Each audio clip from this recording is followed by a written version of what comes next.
today, many people are always trying to get to that state of bliss, that state of elation and ultimate health and happiness.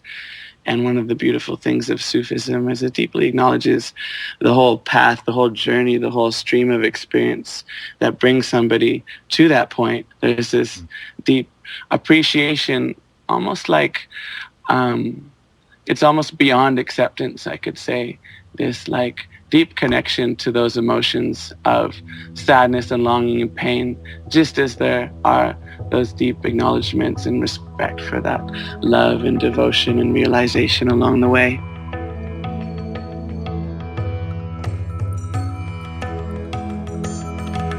Namaste. You're listening to the Savannah Podcast. Join us on an exploration of Eastern spirituality, yoga philosophy, and conscious living for the new age. This podcast is a production of SavannahSpirit.com, where you can find a large selection of Om and yoga clothing, spiritual jewelry, and unique fair trade gifts from the Far East. Now here's your host, Ashton Szabo. Greetings, everyone. Welcome to the Savannah Podcast. I'm your host, Ashton Szabo. Today's show is about Sufism and some of the basic ideas that make up the tradition. I think a lot of people have been introduced to Sufism through poets like Rumi and Hafiz. Chances are, if you've taken a yoga class in the past 10 years or so, that you've been quoted Rumi before. Here to talk with us about Sufism is our guest, Tahir Faridhee Qawwal. He is a Sufi, a musician. He's the leader of Fanna-Fi-Allah, the Qawwali ensemble. And he's also producing a documentary film called Qawwali, Music of the Mystics, all about Qawwali, the Qawwali music tradition in Pakistan and India. We're really lucky to have him on the show today. Tahir, welcome. Hey, thank you. So I was wondering if you could fill in for us a little bit about your background, how you were introduced to Sufism and to Sufi music, and what got you so involved in your life as it is now. Yeah, truly, it's a interesting journey. Coming from a small town in Canada, in Nova Scotia, at a young age being really interested in finding some kind of alternative path in life and feeling inspired by spirituality and world religion and world music at a young age. I was studying the classical tradition of Indian music and spirituality, yoga, Vedanta, these kind of things. And it brought me to India to live as a sannyasi when I was 16. So I spent a lot of years, deeply involved in the yogic tradition of meditation and renunciation, tapasya, studying the shastras, the ancient Hindustani mystical scriptures on union. And just in that whole journey of self-exploration and discovery outside of my own culture that I was brought up in, one of the things that I felt really conveyed spiritual power and meaning, and also a deep and potent form of communication between people was through music and the traditional devotional music of India, and later I experienced that of Pakistan in the Qawwali tradition. So from that whole background of studying spirituality in the sense of yoga and Vedanta, the journey took me to many places of pilgrimage where I was exposed to some really awe-inspiring musicians that conveyed the power of mysticism through devotional music. And of those different genres, Qawwali is just one that really captured my heart. The power, the passion behind it, and the sophistication of the poetry and depth of the poetry just opened me up into a whole world of mystical exploration through sound. And that brought me to the point of being deeply involved in the Qawwali tradition for the last 20 years. Now, for those that might be a little less familiar with Sufism, I've heard of it referred to as the path of the heart. I'm wondering if you could kind of expand on that and perhaps explain some of the basic ideas that make up Sufism for people that have perhaps only heard of it through association with a poet like Rumi or Hafiz or someone to that effect. Yeah, I reckon that's a good association. But one of the important things I'd say is that understanding Sufism as not an ism, for one thing, just like all, Western perspectives on the East kind of put things into classes and categories.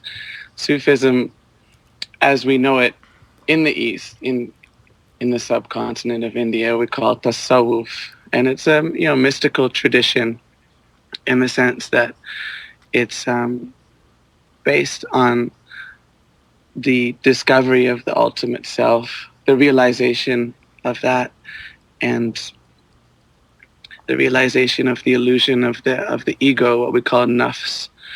And I'd say it's not an ism because it's not something that can be contained in a book or a scripture or a fundamental teaching or a 10 Commandments. It's an oral tradition that's existed for hundreds of years, and it's passed down from master to disciple, kind of like yoga in many ways. And it's evolved inside of the Islamic culture for the most part, but a lot of the elements that makes tasawwuf what it is comes from just mysticism overall, mostly from that part of the world. Many aspects that predate Islam, and especially in the Indian subcontinent, tasawwuf or Sufism has taken on a lot of the beautiful mystical practices of yoga and Vedanta also. So it's a beautiful combination of many traditions. And as we all know, mysticism is something that is far beyond one person or one school or one class or one brand of religion or ism. For example, the masters say that there's not one particular set of rules or directives or ethics in Sufism, in tasawwuf, but each master forges a unique key towards the divine for each student. So there's that beautiful connection that happens between master and student, that spirit of guidance and that spirit of inspiring one to go beyond what their own desires, or what you call in yoga samskars, their own personal and self-obsessive tendencies are.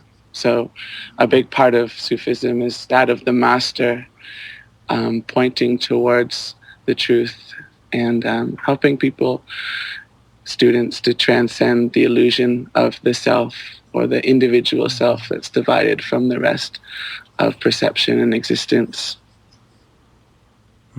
And you mentioned earlier about the role of vibration in the practice, and I know that plays a big role in a lot of yogic traditions as well. I was wondering if you could talk to a little bit about the role that music plays in your tradition. Yeah, it's interesting because even though I'm saying that Sufism isn't an ism, there are different schools and different streams of knowledge, mystical knowledge, that have been passed down for these hundreds of years through successorships and lineages. There's that of the Naqshbandi, the Chishtiya, and so on. But for the most part, in the Indian subcontinent, when I've studied and been part of the Sufi tradition, we call this the Chishtiya Silsila, the school of Sufi mysticism from Khwaja Mu'in Chishti, one of the great masters. And in that cultural tradition of Sufism, there's a lot of music in what we call the Mahfil-e-Sama, which is the gathering of mystical music. And it's seen that, reality or ultimate reality or truth or haqq or divine wisdom can't be transferred through words for the most part. Very limited, because language and words has an inherent duality in it. And music to the Chishtis is a step beyond that. And it can bring people towards divine realization. And in many ways, the music itself and the forms of music are built and designed in a way that transcends words, transcends concepts. So for that reason, many of the Sufis look at music as a divine tool.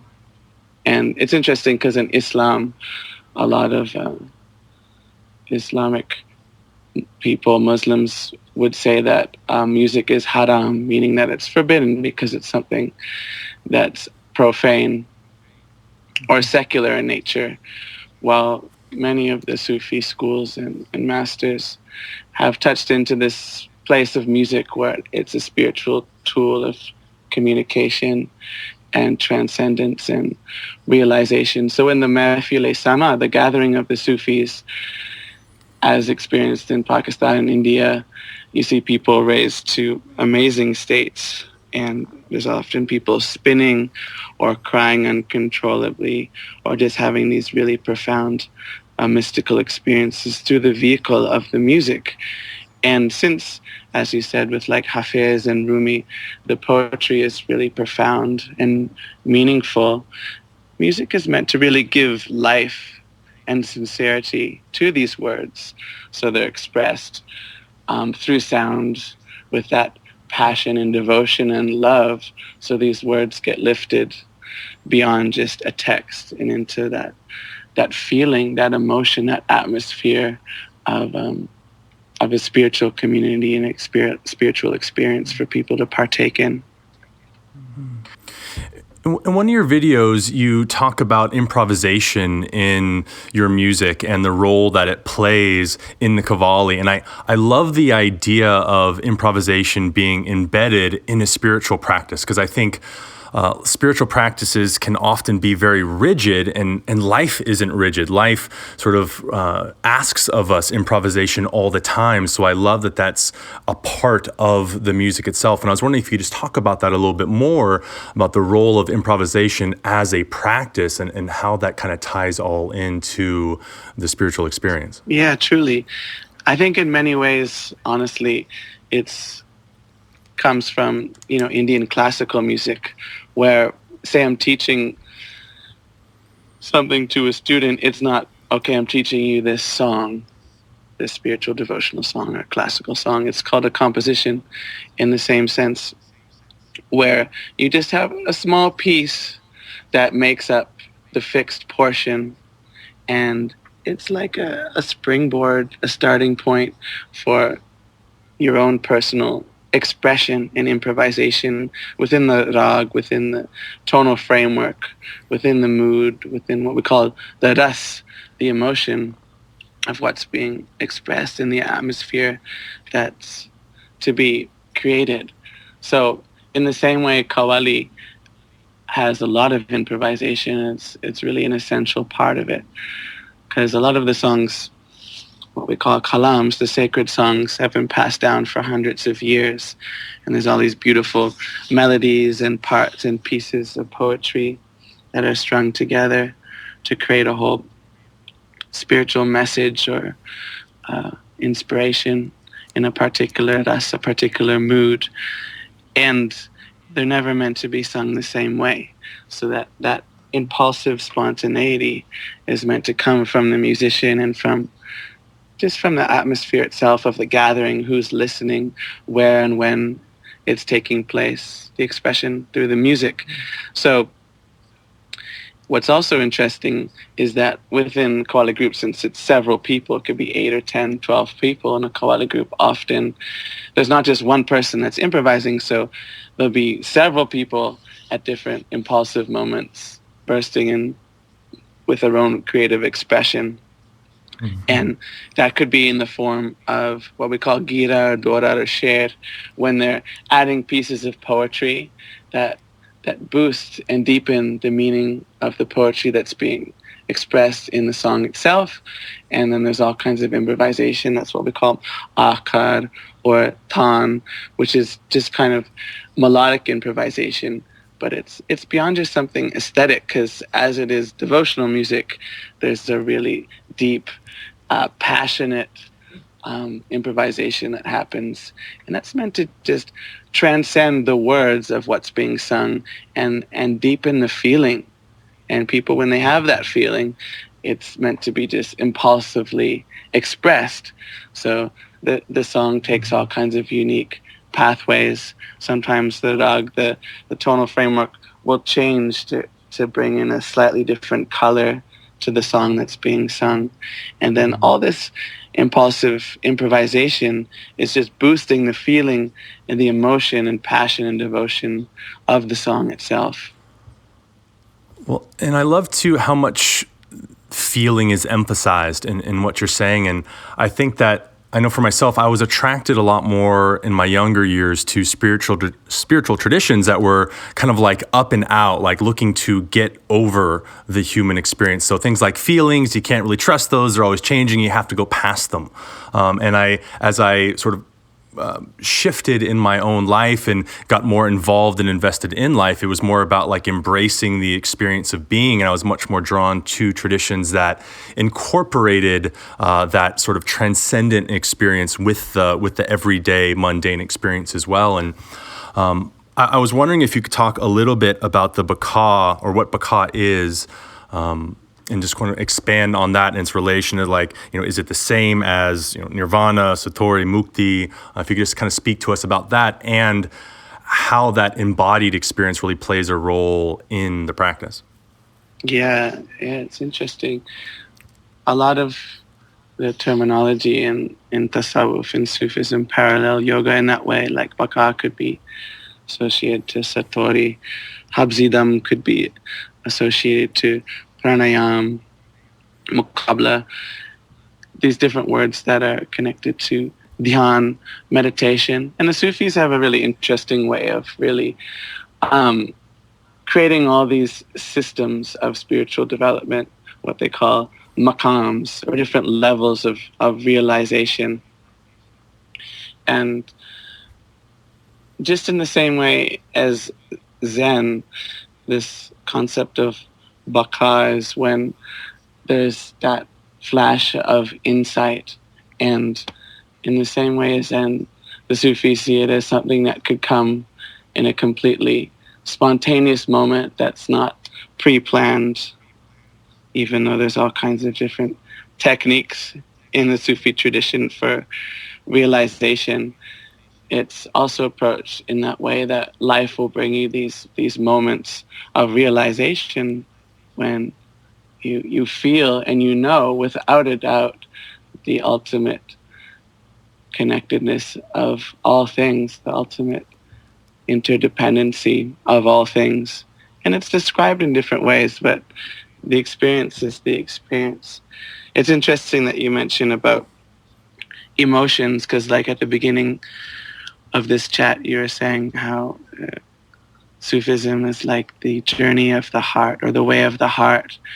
And it's a very sentimental mysticism in many ways, because it involves like music and poetry. And it's in many ways not as dry as, say, Zen or yoga, because there's so much poetry that refers to the lover and the beloved, and the wine being like the mystical knowledge, and the wine house being the offering of the master, and this kind of stuff.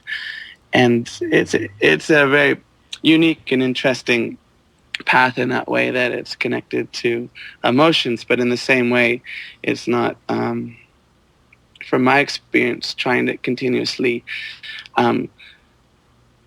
grasp for a particular emotion of like, say, elation or bliss, because in many ways, those who read the writings of Rumi and Hafiz, as you mentioned, would see that there's this kind of like the pain of separation, the yearning and the longing, and how all these elements are an essential part of it, where the union implies the separation, and such things as like two sides of one coin. And it's seen often as like a pendulum, where in life and in existence, that to experience that bliss, there'll also be that pain involved in it.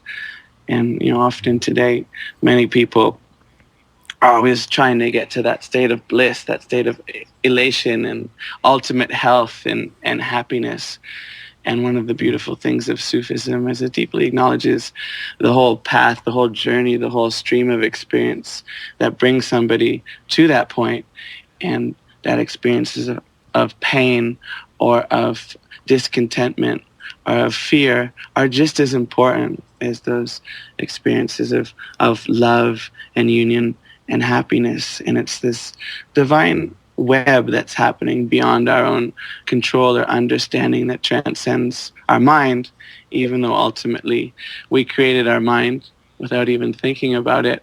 There's this deep appreciation, almost like it's almost beyond acceptance, I could say, this like deep connection to those emotions of sadness and longing and pain, just as there are those deep acknowledgments and respect for that love and devotion and realization along the way.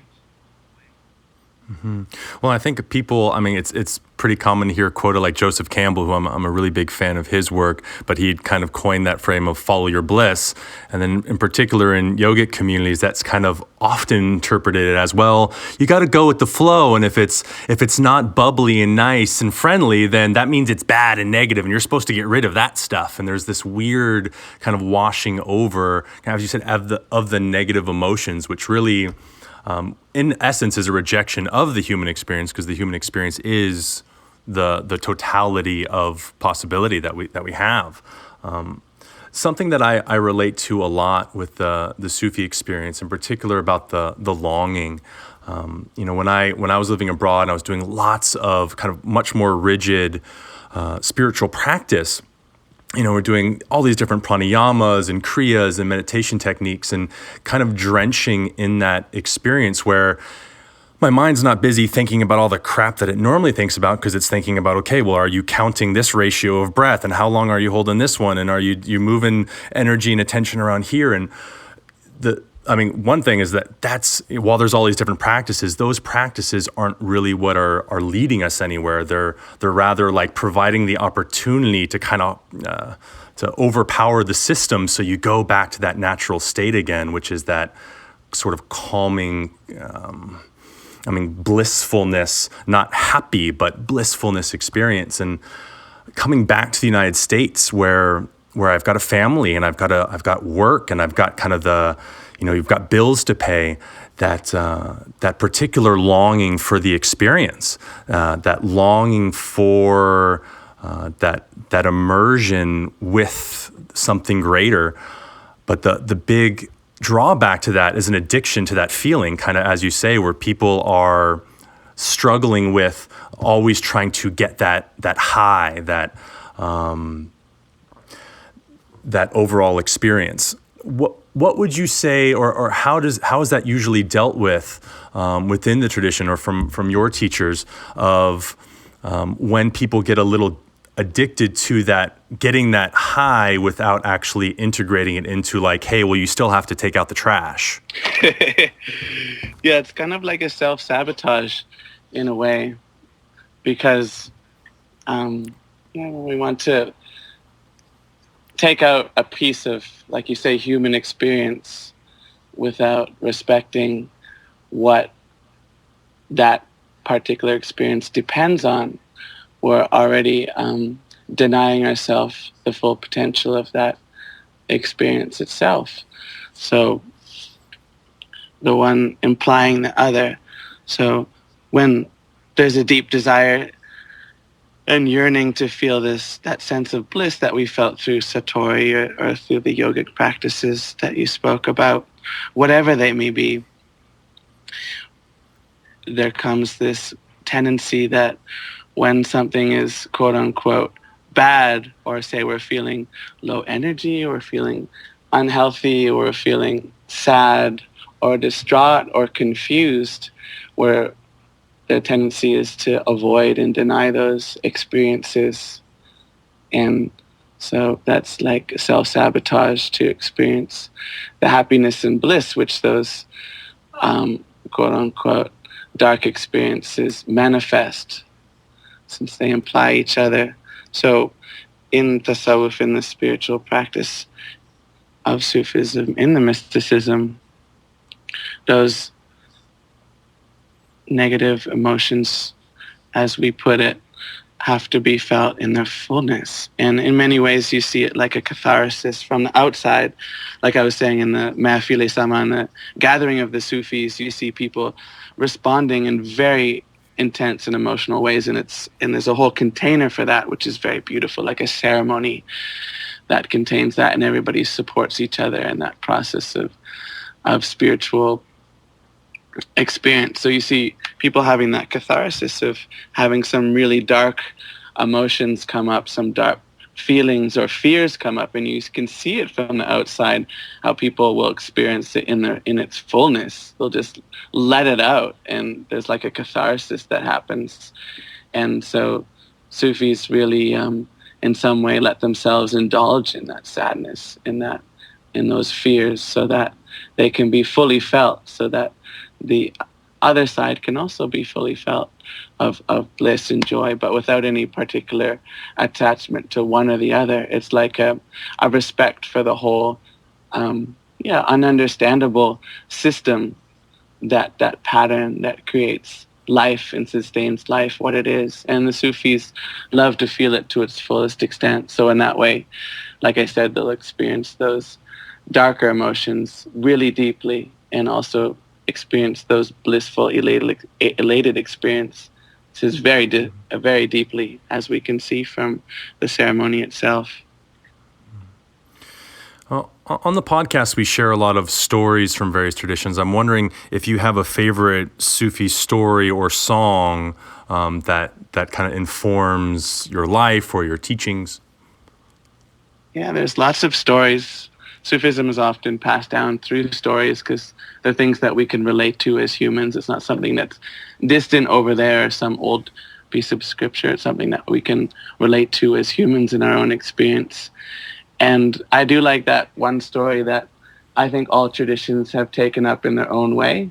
But as I was taught it, there was the Sufi elder that lived in a village and had a simple life, lived in a small cabin, had a couple of horses, and had one son. His wife had passed away years before, and he loved his son, he loved his wife, and he's a very simple man, yet people respected him for his depth of contentment, and how no matter what happened, he always seemed to be equanimous about it, deep inside, no matter what kind of chaos happened on the outside. So one day, the horse that he had ran away, and everybody said in the village, "Oh, that's so terrible, your horse ran away. It's like one of your only possessions." He said, "Oh, it is what it is, we'll see." And then a few days later, the horse came back with a whole bunch of other wild horses that came from out in the outback, and all these new horses came into his stable, and everyone's like, "Oh, that's really wonderful. All those horses came. Look, you must feel so happy. You're a much richer man now. You have all these horses." He's like, yeah, we'll see. It's all a blessing. And then his son was trying to test one of the wild horses to be able to ride it properly, break it in, as they say, and he fell off the horse and broke his arm really bad. And all the villagers were like, "Oh, that's really terrible. Your son broke his arm. He's not going to be able to help with work, blah, blah, blah, blah."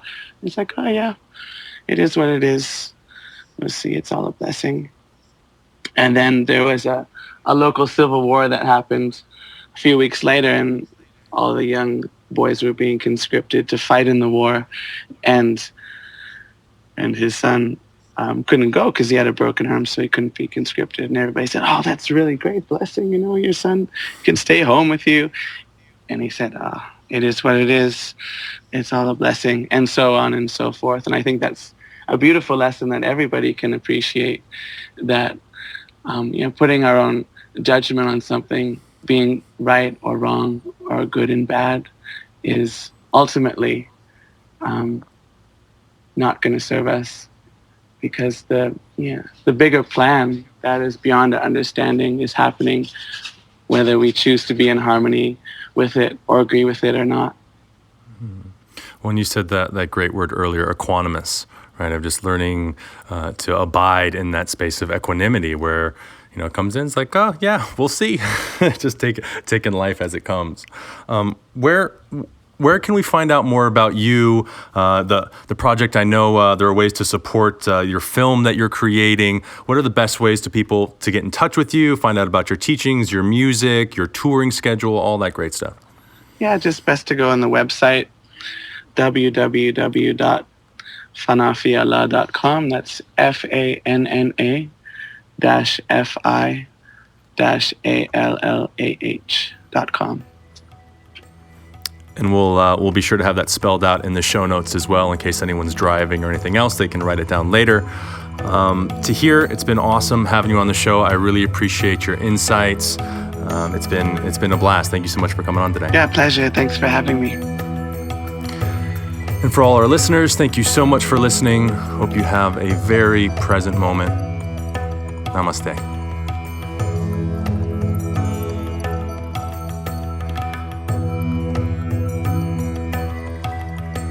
Hey everybody, thanks for listening to the show today. Please go over to iTunes, write a review, let us know what you think. It helps us in creating new content for all of you. It also helps new listeners get a sense of what to expect from the show. We really appreciate your feedback. Thanks again for listening. Namaste. You've been listening to the Savannah Podcast. To find out more about Savannah, go to savannahspirit.com or follow Savannah on Facebook at facebook.com/Savannah Spirit. For daily inspiration, check out our blog at savannaeast.com. Be sure to join us next week for a new episode, and thank you for listening to the Savannah Podcast.